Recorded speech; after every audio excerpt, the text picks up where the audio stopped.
in the last 3 years, result has been getting better. Like we've not lost in Anfield since 2022. It feels like the referees and VAR are looking every match to steal the headlines. I just hope that doesn't happen at Anfield tomorrow. How's it going, guys? This is the Seventh Corner. Myself and my brother Eddie, we basically sit here and talk everything Arsenal. And on this episode, we're having a preview look into the game at Anfield. It's just 3 games into the season, and this already feels like a season-defining clash. Arsenal, we haven't won at Anfield since 2012, but this time feels like it's high time to change the script and to make history. Eddie, what do you feel about this fixture? It's going to be a big one. As you say, it's early days, but it looks season-defining. But I'm very, very optimistic for that match. You mentioned we've not won at Anfield for over a decade, but in the last 3 years, result has been getting better. Like we've not lost in Anfield since 2022. So that is one positive to look forward to, and hopefully we go one better than a draw and get the win.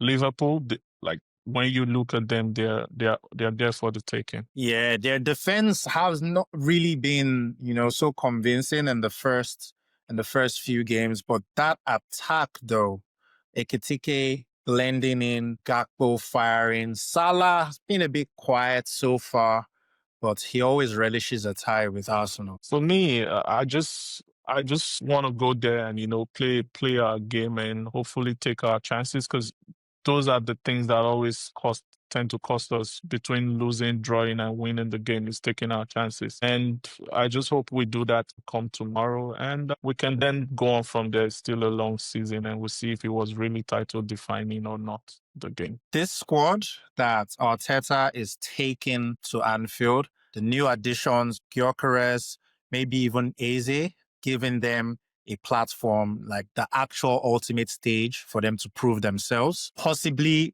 Martinelli on the left, because he's been getting a lot of stick lately, but Martinelli loves Liverpool. Yeah, he does score a lot of goals against Liverpool. And to me, he's a nailed on starter for that game. What do you think the lineup is going to look at? What's your preferred lineup for the game tomorrow? I'll start from the back. Raya in goal, no brainer. 2 towers in the middle of defense. Saliba, Gabriel. On the left, Calafiori for me. On the left, right back for me will be Timber. Central midfield, that's Zubimendi Rice partnership is looking quite tasty.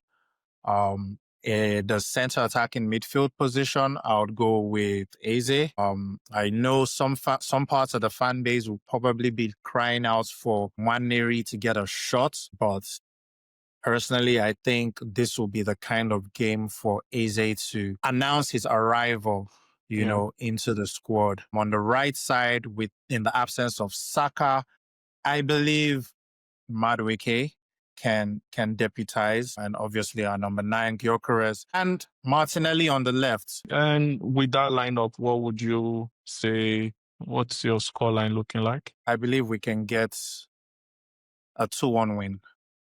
It'll be very difficult to keep a clean sheet. Yes, we have the best defense in the lands, but Liverpool's attack is cooking. We almost have the same lineup. The only difference from your pick is the Nwaneri is a one. And I'm leaning towards Nwaneri because I, in my opinion, would prefer having a solid option like Eze that can contribute to both phases of the game if the game demands it. Say we're ahead, right? We're 60, 65 minutes, we're in the lead.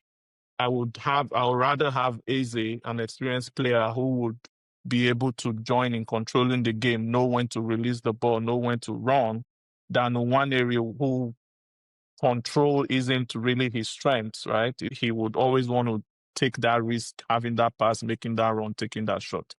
And then also, if the game is on the other way, say you're losing and you want to try to get a goal or try to get result. I would rather have is a more experienced player be the option you bring on. That is just the only difference I have. And I also go with Nothing stops Calafiori. Eze from playing 90 minutes.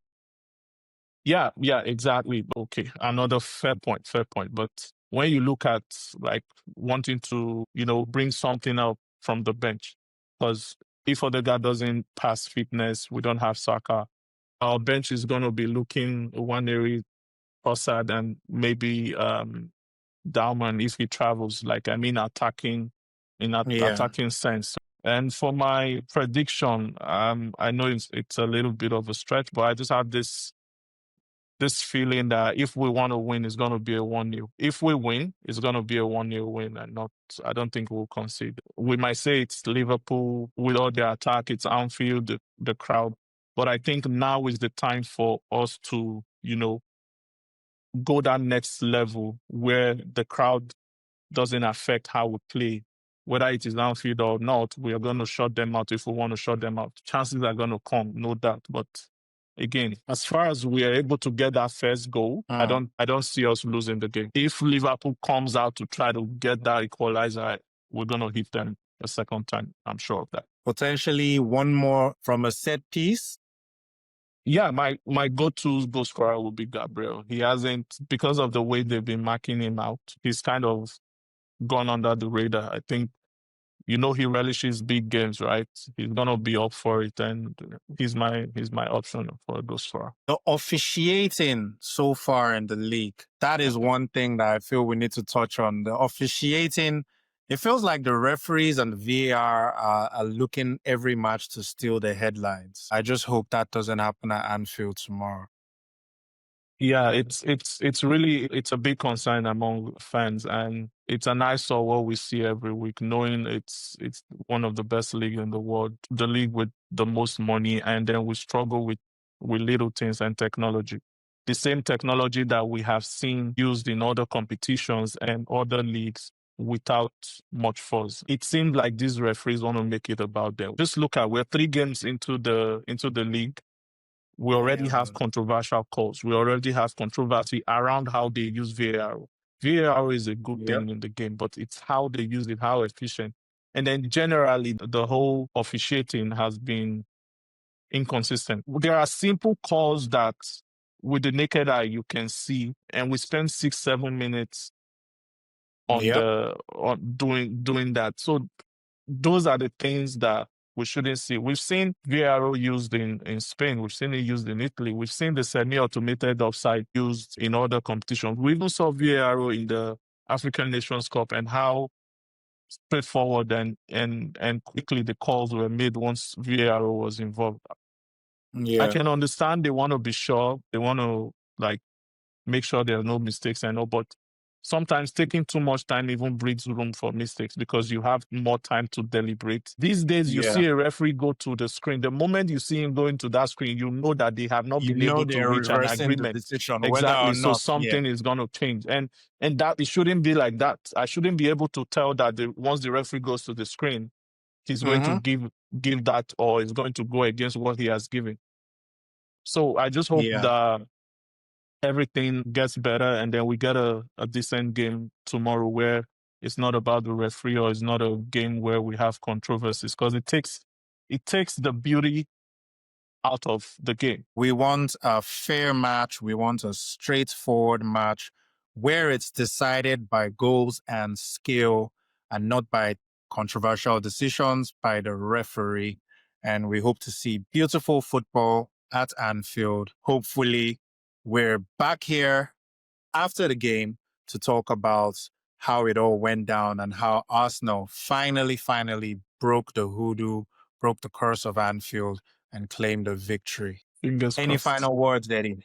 I'm just going to say all the best to the team. I think they're fired up as we are as fans, and we hope it's a good game tomorrow. All right. Thanks for kicking it with us as usual. Like, subscribe, and let us know in the comments what are your predictions for the game tomorrow. And I'll see you in the next video.